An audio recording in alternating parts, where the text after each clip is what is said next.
Hello students, today we are going to solve sixth problem.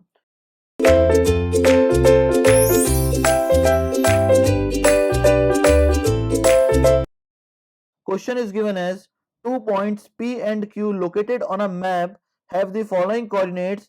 The length of PQ is.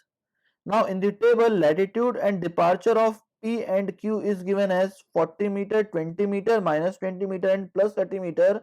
We need to determine the length of PQ.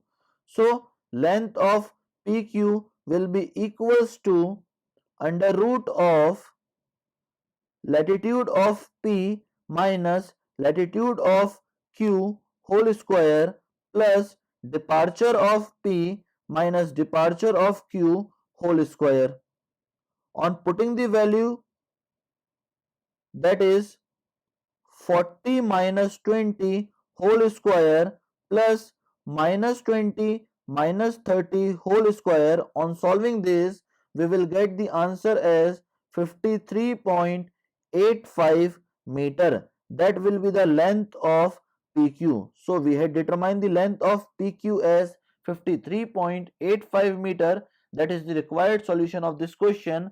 Thank you very much, students.